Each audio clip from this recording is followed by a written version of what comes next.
Welcome to the Rounds to Residency podcast brought to you by MedEd University. Gain residency insights and tips to prepare for your externships, research, and professional development in healthcare.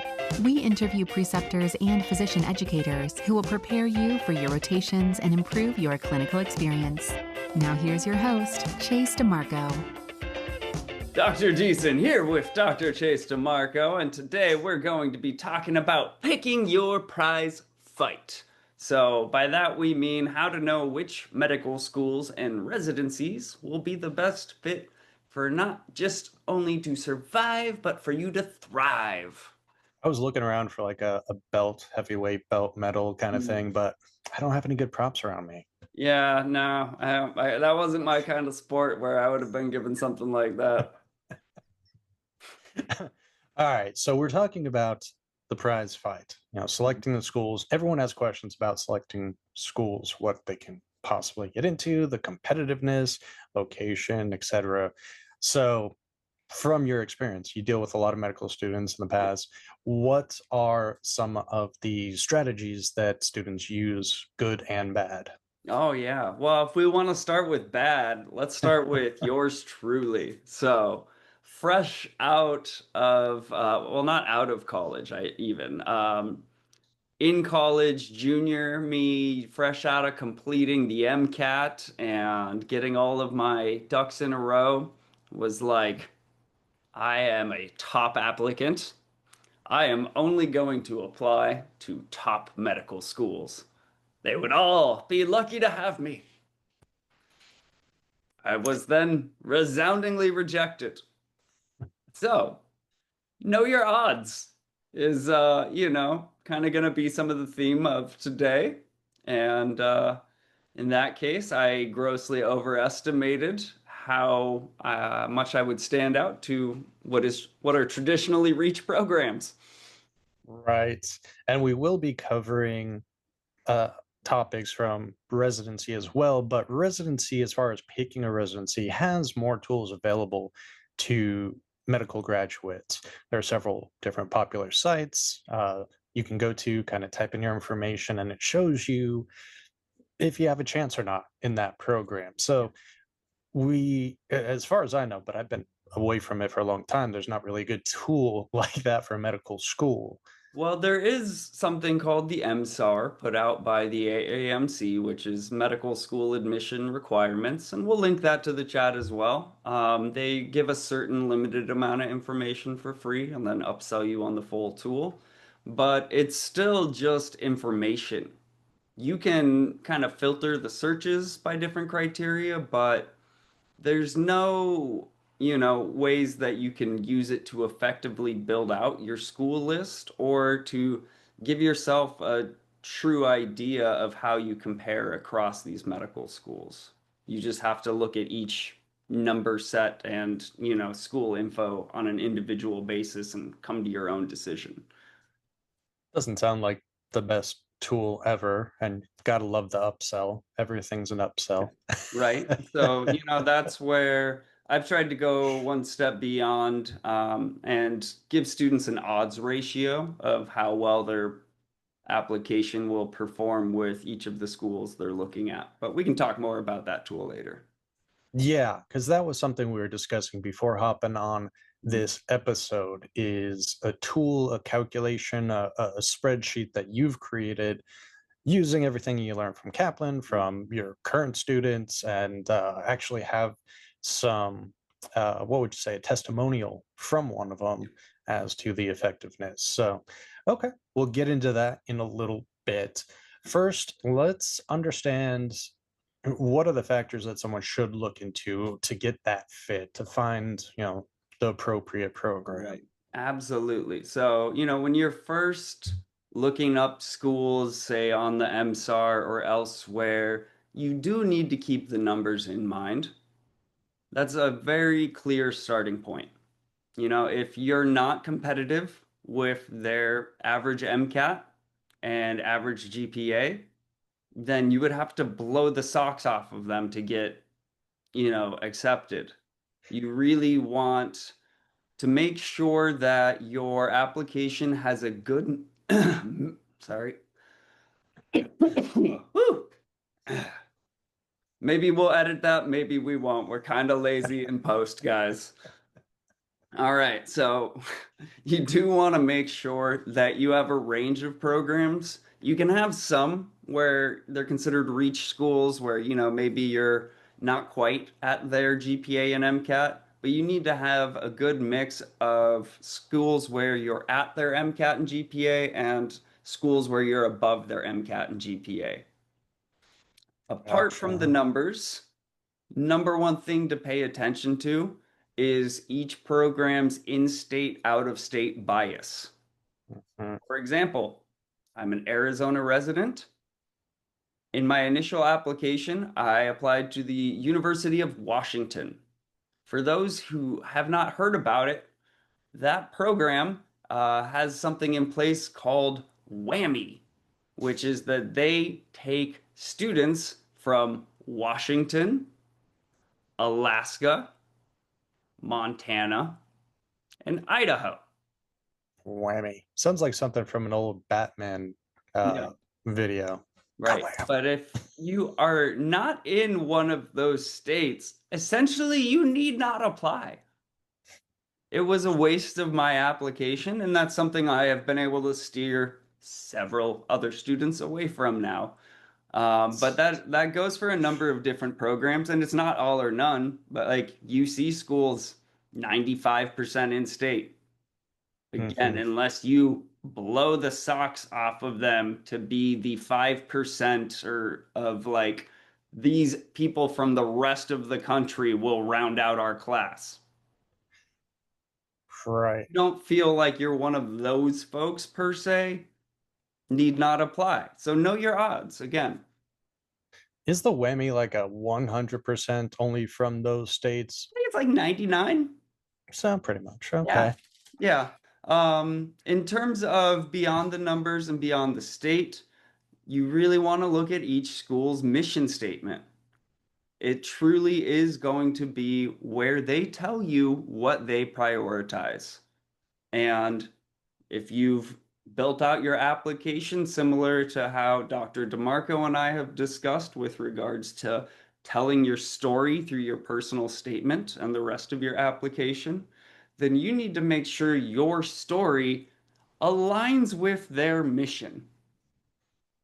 Find those connections. That's what will be key. Yeah, we've definitely discussed, making even what you might think is a somewhat mundane story more curated, more interesting. Obviously, curated to your audience. If you know what they're looking for, you can curate it to that better. It's just like any kind of storytelling. You Mhm. might tell the same story differently if it's your folks versus your best friend versus a stranger. Mhm. But when it comes to the whammy schools, I think I just had a brilliant idea. We're Mhm. going to set up a Patreon account, and anyone that's planning on applying to those states, just put it in our Patreon account, and we'll put it to better use. Perfect plan. Yeah, and again, my biggest lesson from the first time around, choosing programs is not about chasing prestige. It's about finding those that are most strategically compatible with you. Right. The prestige is something that is not something I ever had to worry about. I was never going to make it into a prestigious school. But for those that have scored very high or might be legacies, that might be top of mind. They might have been hearing their entire life, go to this school because I did. But is that going to be the best fit for you? Not necessarily. Yeah, it depends. The schools that are traditionally considered prestigious are often those that have the most research funds, grants available to them, some big names that teach stuff. You're not going to learn different medicine there than you're going to learn elsewhere. You just will maybe have some more opportunities in those specific silos. But if that's Mhm. not what you're passionate about, I did my bench research in undergrad and was like, never again. I do not want to do this. I knew that. So I found a program that allowed for clinical research, and I did that for my scholarly project at U of A's College of Medicine, Phoenix.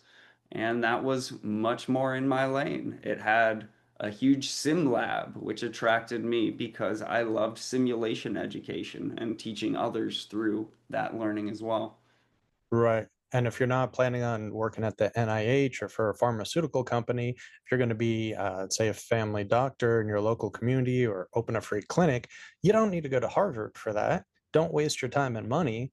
Just get through, the crap you got to get through and go practice and help your community. Yeah, and I mean, I would also say don't undersell the importance of things like cost of living and your own support network in each region.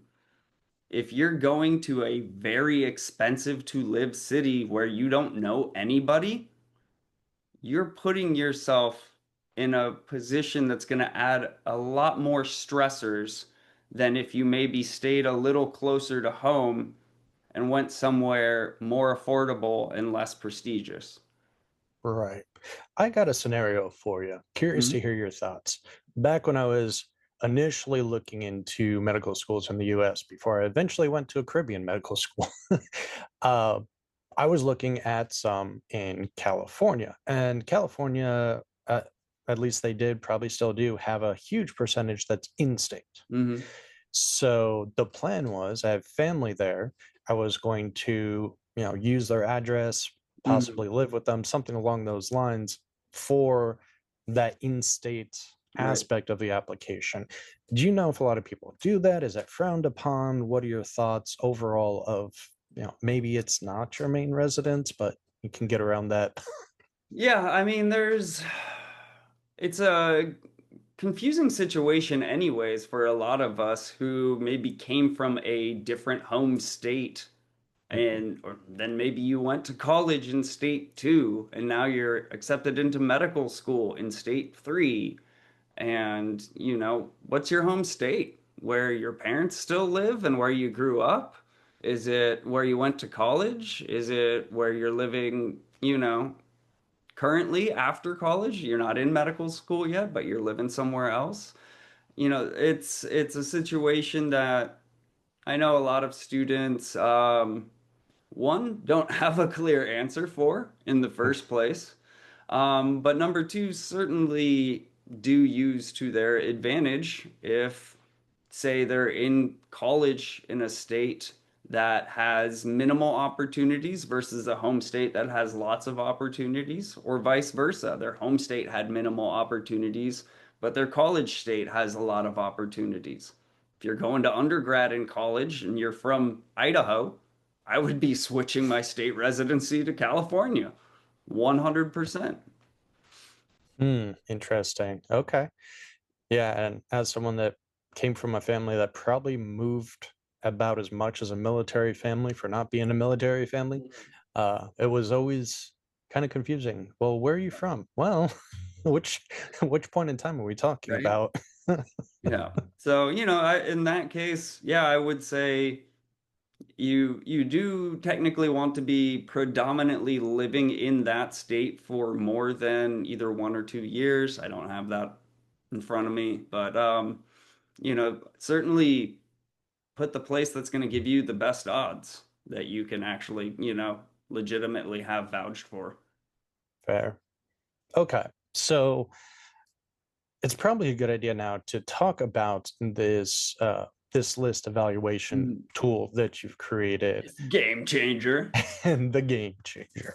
Um, yeah, just what is the background of it? What factors go into it? Give a little Yeah, rundown. absolutely. So all the AI work that I do is in Chat GPT with my own custom pro version of it. This bot I have trained on 700 plus slides of my medical cases and methodology, as well as 300 plus pages of my writing. And what I do is whenever I want to have it do something new, I have personal statement score reports, secondary essay score reports, now this med school evaluation list. I create a guide for it on how to do so. And so it's not just the same as a chat GPT or some other AI acting as an LLM and pulling from whatever it comes across online. If for those who don't know, that's how LLMs work. You're gonna get stuff from Reddit comments and other AI produced content that's perforating the web now, As long as it's not Twitter. right? All of it, man. I'm not calling it X. I refuse. Yeah. All of it is what goes into the LLMs.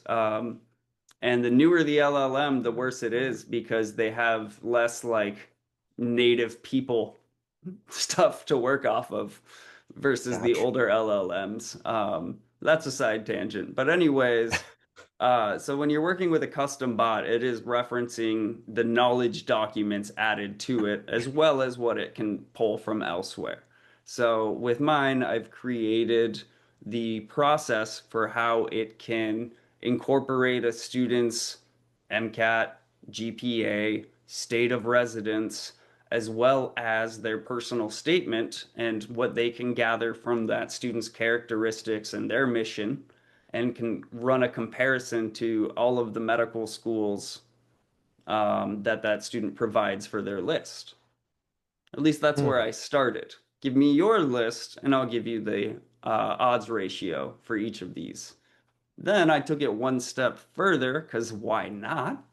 And I asked, and I figured out how to provide the list of the highest likelihood schools that the student had not considered. That's a good one.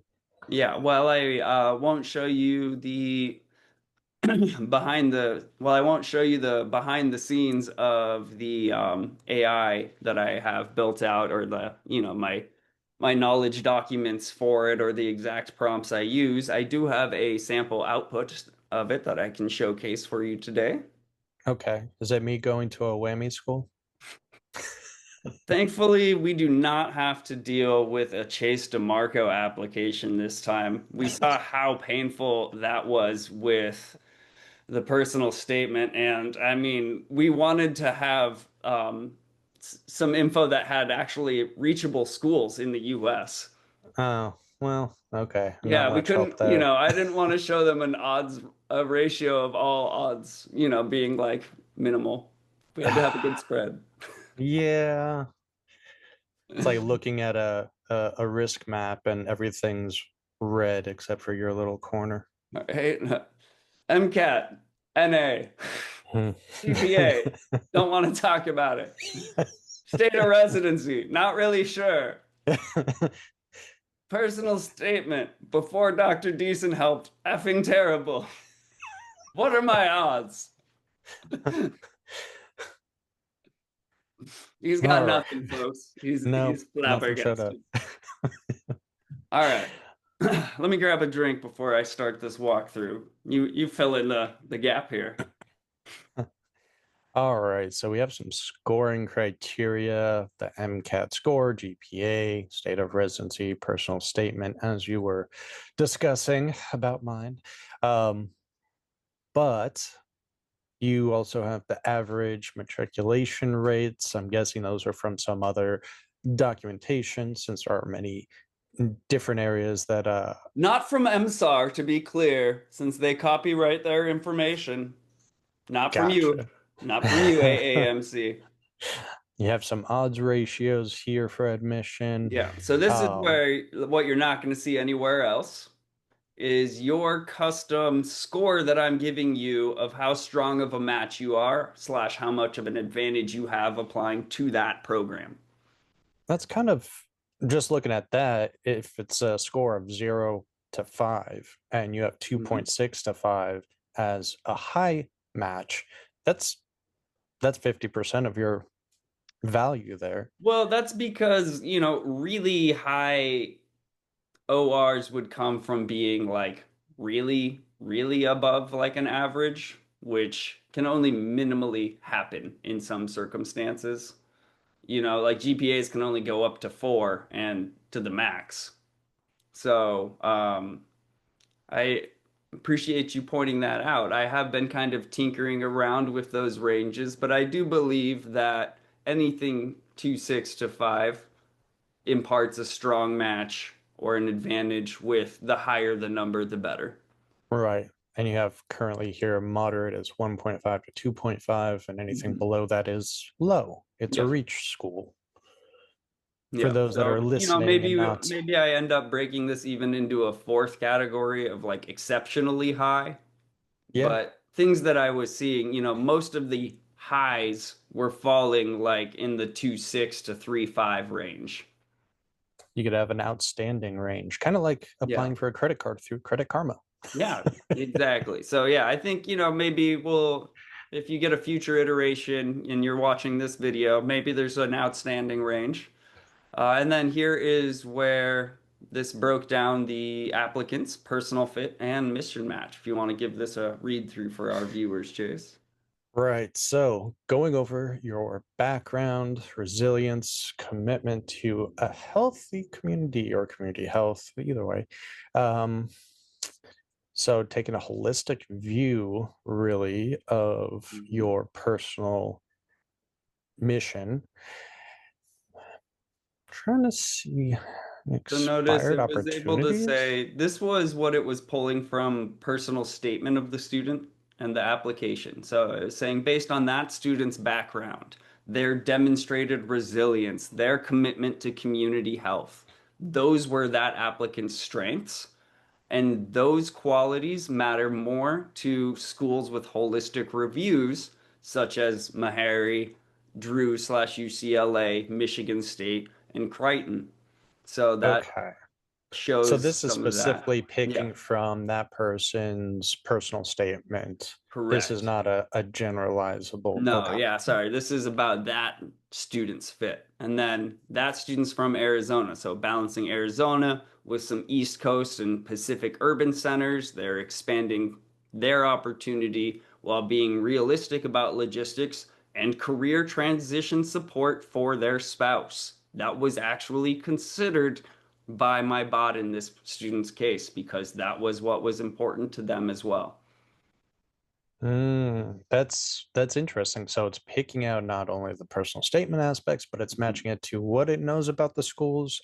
I want to ask you about the accuracy on that later, but then also the students' preferences being whether it's location or having a spouse that you want to bring with. Are they applying to a school too? Because for residency, we have the dual matches. For medical school, I'm not really sure if there's a comparable to that, but So yeah, that is something that, the bot can take couples into match. any of these more personalized things, which again, you can't do that with MSAR or any other tool that's out there right now. So my whole thing about AI, Chase, is an expert with AI is much more powerful than an expert alone or a student with AI. Right. Yeah, that's basically every field. You aren't going to be replaced by AI, but you will be replaced by someone using AI. Yep. So Okay, yeah, and so then I just corrected the number there. They hadn't submitted 20. They gave me 25. And so their 25 were broken into 7 strong fit, 7 competitive fit, 11 reach. So that's okay, not ideal. You don't want that's a lot 11 of reach. reach. Yeah. So we want a So they little gave less you reach. Hmm. 25 schools and their personal statement. You fed it into your bot, and this is everything that it gave you. Yep. Got it. And then, like I mentioned, I went one step further and my AI identified 7 additional strong fit programs for this student that they had not previously considered. So putting their money in a slightly better place, unless Mhm. they're going to give it to our WAMI Patreon account. Shouldn't have done that while you were drinking. Sorry. All good. So let's see what the output looks like here. So here was the student's strong fit, high likelihood schools. So being an Arizona resident, U of A Tucson, U of A Phoenix, Crichton has a campus located here in Arizona. Some of the schools with holistic approaches, places where she was more competitive numerically. Oh, we don't know the student's gender. Shh. Odds ratio, as you can see, some are very high. U of A is going to be this student's best shot by far. But everything else, like strong fit, like I was mentioning, 2.6 to 3.5 range. Right. Yeah, I do think that should maybe be split into a fourth Outstanding. category. Yeah. Yeah, I like it. We'll do it.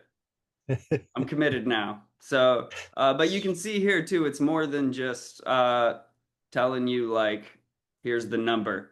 So, a little bit about each program in the summary, and then the notes will give you a few more details on each. Let's take a look at the ones that were more right in the middle for this student. So Okay, I got things like that would Drexel. be, helpful. Again, holistic. This school had a lower MCAT. This one had a good mission fit. This one had a GPA the student was above. This one was a good fit. This one, it was noting MCAT's a stretch. So, and there's a New York in-state bias. So even though they're right there, GPA wise, a few points below MCAT, we're right here at like that 1.6 now, borderline to reach. And same kind of thing here. At the numbers is kind of your mid rate at the border. Got it. Yeah, so for the audio listeners, we're looking at the categories that it's spitting out. It's giving us a lot of information. It's giving us a summary of, the good things about this program or what they're looking for. It's giving us notes about why it's maybe a good fit, maybe not a good fit. And then I'm guessing this list is the one that was not on their list. So no, this was sorry, the reach Oh, and this lower is the likelihood schools. So it now would have you'll helped if I read watch the that title. odds ratio get even lower and lower. Mhm. And let's look at why. So some out-of-state neutrals here at the top, but numbers a little below the average.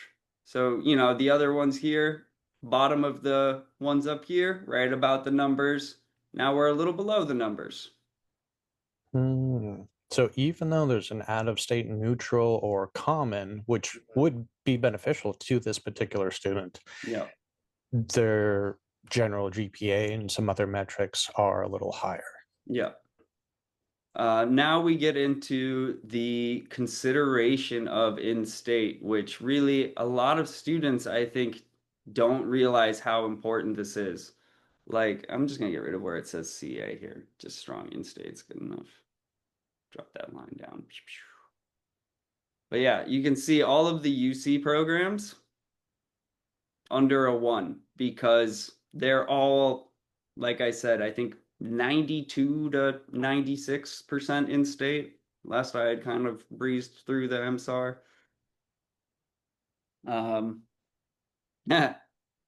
Washington, I saved her the money.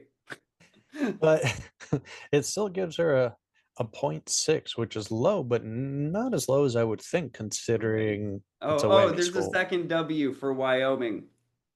Ah, WWAMI. I What always forget would? if there's two M's or two W's. Yeah, All right, so she's not gonna put that money in our yeah. Patreon But account. then Ugh. even worse, bro. If you didn't know it, now you know. CUNY. In-state CUNY only. School of Medicine in New York is like in state only. East Carolina Interesting. Brody, NC only. Which is so different from the residency program Yeah, because CUNY, it has a lot of foreign medical graduates become physicians there, but yeah. I guess they don't like the students. UNM out of state, very limited. So, yeah, basically, my suggestion was in the very least drop those four, if not the UCs as well, and replace With the the additional recommended. program recommendations that the AI has come up with for this student. Reno. Yeah, not a So lot of stuff notice going on in Reno. all of these looking right in line with that student's MCAT score, which was the 508, and their GPA, a 378. All of them reasonable with out-of-state friendliness and decent odds ratios, all above that 2.6 and in the 2.6 to 3.5 range. And So, I went a little further here and gave some reasoning, a little extra on how out-of-state friendly it is and why it was a fit for this student. cool. All right, so I can definitely see the benefit of this tool to students. It gives a lot more information, and I really Yeah. like that it recommends things that you might not have even considered, or maybe you did, but you didn't know enough about it. It went on your short list, but after getting this information, you might reconsider going there. But I do want to ask, when it is saying like this school is looking more holistic or this or that, those types of school preferences, where is the AI pulling from, or where did Yeah. you get the information for it? Is it updated when the schools Yeah. are updating? That's pulling from the school websites themselves. Gotcha. I've told my bot to specifically prioritize the .edu of the programs to pull information for mission statements and things of that nature. So this is what they're claiming anyway. Right. We don't really have a way to verify if the But I applications. mean, you know, if they're It's the in same thing a general, medical you would student would go assume if through. they're putting on their website, this is what we prioritize, that they would actually be prioritizing that. One would Um, hope. yeah, it does also, every school does have the certain data published every year as well about the matriculants from last year's class. So, in Mm, addition to those students' MCAT and GPAs, it does parse through what kind of extracurriculars those students had in their AMCAS and things of that nature, how many had research experience, et cetera, et cetera. So, there got is it. more info. Again, few of those things are parsed out in the MSAR. Schools detail them on sometimes on their websites, and there's other web pages out there that detail it. Right. Okay. So now the student's gone through maybe using Yeah. your list generator I did here. have here a final impression and recommendations page as well. Just a quick call out. Just that, you are Okay. competitive with a strong academic profile. So clearly, this wasn't written for Chase. Thoughtful and nuanced approach to geographic and personal factors, notably your spouse's career transition after military service. Their list was balanced, included a few highly probable options, but again, recommendation, keep the Arizona focus, but add some high fit programs that we identified and reevaluate some of those from the original list that just aren't worth the money you're putting into it. Right. And for anyone listening on audio, we will have this video on our YouTube as well. So if you want to see exactly what the list generator is spitting out, so the information it's giving, it's quite a bit of it. We're just kind of skimming through some of Yeah, the once I highlights here. watermark this doc, I'll throw this up too. Fair. Okay. So But then yeah. what's the next step? We have a list. Maybe we've changed some from our original list to the recommendations from your list generator. Hmm. That's step one. We still have a Yeah. lot of work to do. Absolutely. So after that came the secondaries. So this was obviously a student. Again, I had already helped with the personal statement, then provided this list, and then we've been working through secondary applications together. I developed secondary essay score report system, very similar to my primary essay score report system, and have delivered feedback thus far for this student for 18 programs, secondaries, and probably a combined 60 plus essays that they've authored for these. For those interested in advice on how to not fall behind on the secondary application process, I can throw a link in the show notes as well to a recent event, White Coat Bound, that I did with Blueprint Test Prep and King of the Curve, where we went over strategies such as pre writing certain types of essays and pre-researching, why you want to go to each program. Ideally, you should have that in mind before you applied. That's going to be the main basis of one of the essays from each school is why us, I just wanted to get in somewhere. right? You don't want to tell them that. No, you you called me love back. their program, Chase. They are your dream school. Right. Okay. I need to stop forgetting that. Yeah. Right? Um, You're smart enough to not dream for Harvard. They are your dream school. I won't say any particular ones because I don't want to be a dick. Other than to you. Nah, that's fine. Yeah, let's definitely get that link in the show notes as well. You want to chat a little bit about how do we do this for residency? Yeah. It's become a lot easier in recent years because things like Residency Explorer and a few other names that, most by your second, third year of medical school, you might have heard about, but definitely by the time you're applying for residency, you have a list of these. And they change from time to time. Frida was one that a lot of people used. I have one. The one that's put out nowadays, my friend, is charting outcomes in the match, which is put out by the NRMP. That's one I hadn't heard about. I know a couple of years ago, people were always saying Frida had the most updated information. Then Residency Explorer kind of took over for that. Then I think AAMC bought Residency Explorer, if I'm not mistaken. Anyways, these things do change. So depending on if you're listening to this years in the future, hopefully people are still listening to our shows.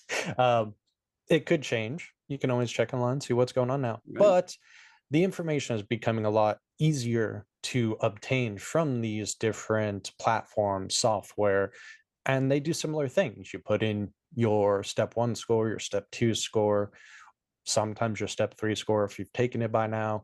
Your GPA is obviously not really too much of a concern at this point.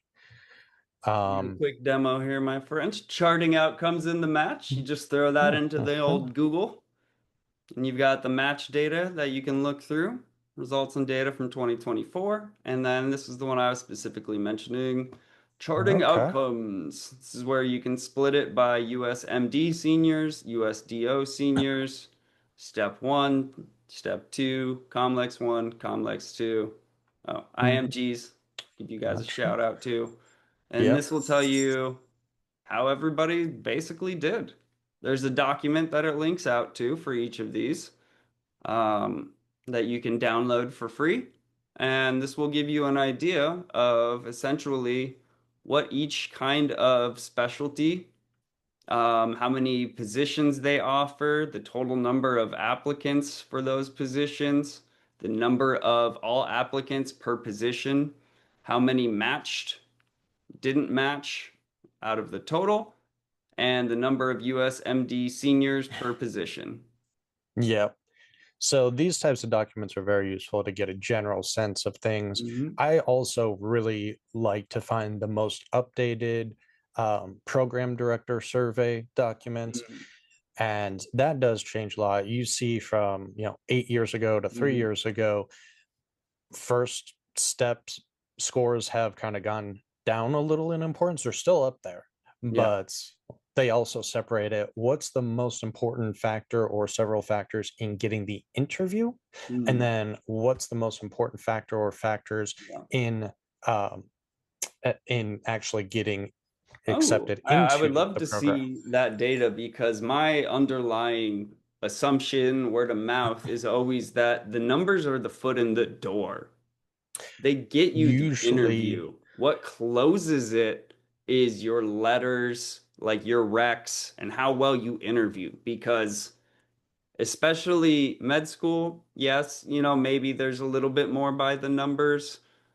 I'm obviously somebody, I think I've proven that stories can go against that with students I've worked with. But when it comes to residency, they are choosing somebody that they're going to be around for 60 to 80 hours a week, every week for 3 to 5 years.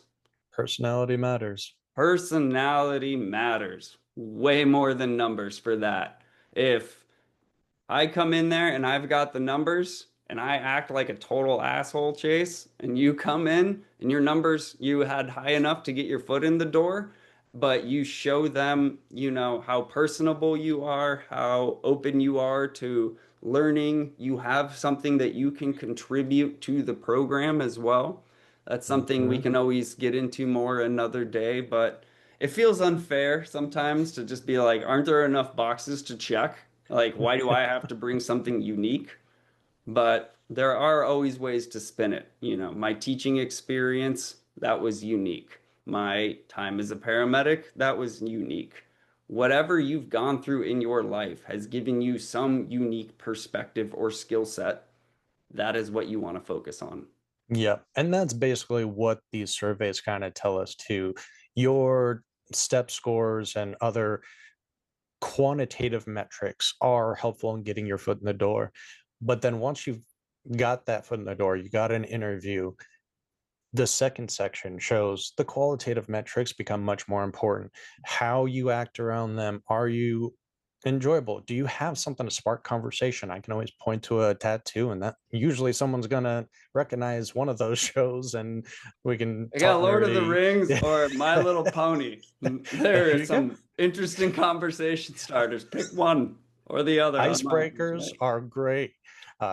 If you sometimes they'll say, depending on the size of the hospital, like they might monitor your interactions with the staff, not just the registrar's desk, but also maybe housekeeping or the nursing staff or anyone that you're going to interact with while you're there. I've heard some stories that maybe they're watching cameras beforehand and being a little kind of clandestine about it.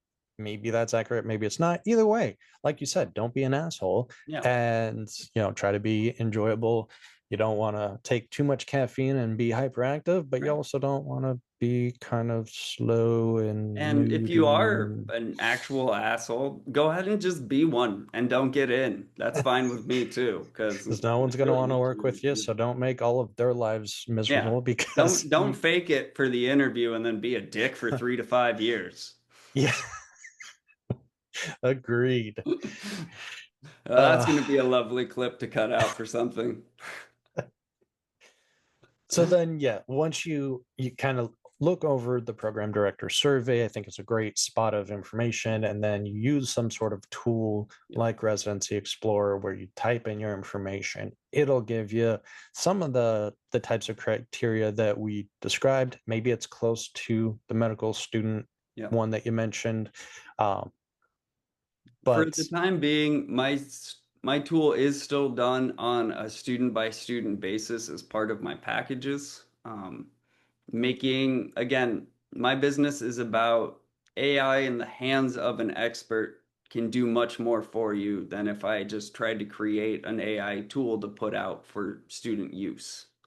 right. Um, And I've never done the uh, the interview application personal statement tutoring for medical students going into residency.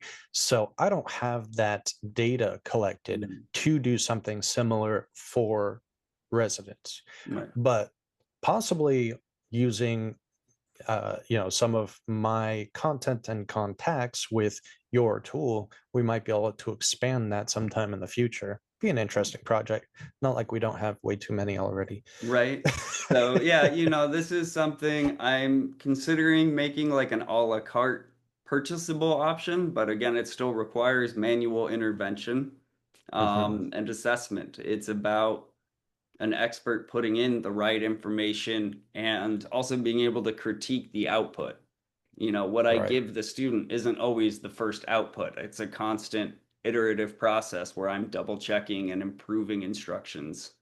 Yeah. One last thing I do want to throw in with residency Mm, applications is there is this sense that the more programs I apply to, the better chance I'll have of getting in. mm. And there is definitely a diminishing return.